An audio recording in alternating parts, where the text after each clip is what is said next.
We all know the story of the 300 Spartans at Thermopylae, a tale of ultimate sacrifice and heroism.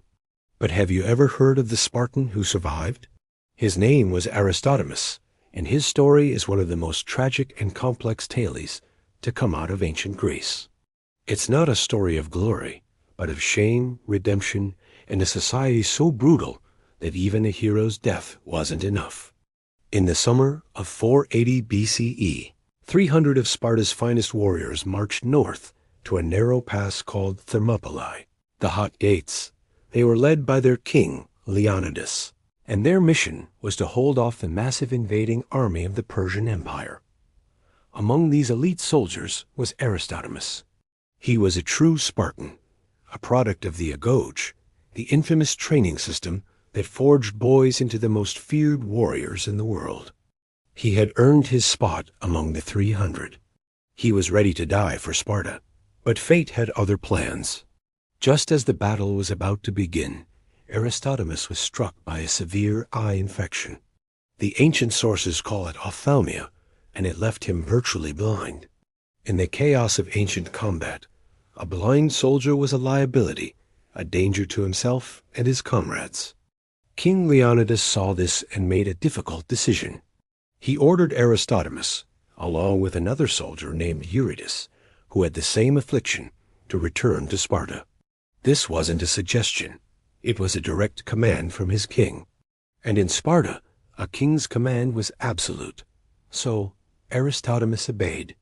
He turned his back on the battlefield and began the long journey home, leaving his brothers in arms to face the inevitable. Soon the news reached him, the news every Greek feared. The Persians had found a way around the pass. The 300 Spartans were surrounded. They fought to the last man, selling their lives at the highest possible price, and King Leonidas died with them. Every single Spartan at Thermopylae was killed, except for 2. This is where the story takes a fascinating turn. When the other blind soldier, Eurytus, heard that the end was near, he did something incredible. He ordered his personal servant to lead him back into the heart of the battle. Blind and disoriented, he charged into the fray, swinging his sword, guided only by the sounds of combat, until he was finally cut down by the Persians. He chose to die with his comrades. Aristodemus made a different choice. He continued his journey home. When he finally arrived in Sparta, he didn't receive the welcome he might have expected. There were no words of comfort, no acknowledgement of his ordeal. There was only a chilling, heavy silence. And then the verdict came down, a fate worse than death in Spartan society. He was branded a trembler, a trests, a coward. The logic was simple and unforgiving. Eurytus was also blind, but he went back to fight and die. Aristodemus had the same condition, but he chose to live. In the black and white world of Sparta, this meant he had chosen life over honor. There was no greater sin. The punishment was psychological torture. No one in Sparta would speak to him. No one would share their fire with him or eat with him. He was a ghost in his own city, a pariah in the society he was raised to defend. Imagine the torment, living in a place where your entire identity is built on military honor, only to have it stripped away. He hadn't run from a fight. He had followed his king's orders. But the context didn't matter. The outcome was all that counted. For a full year, Aristodemus endured this living death. A year of public shaming, of isolation, of being a walking disgrace. But in that year of silence, a new resolve hardened within him. He knew there was only one way to erase the stain on his name. He had to die in battle, and his death had to be so spectacular, so undeniably brave, that no one could ever question his courage again. His chance came 1 year later, in 479 BCE. The combined Greek forces gathered for one final decisive battle against the Persians at a place called Plataea. Aristodemus marched with the Spartan army, but he was a changed man. He was a man who was already dead inside, seeking only a glorious end.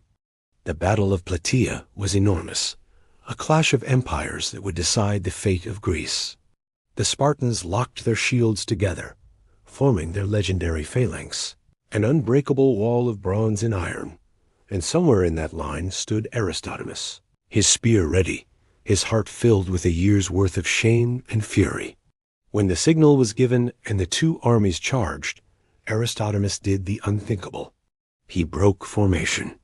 For a Spartan, this was the ultimate breach of discipline.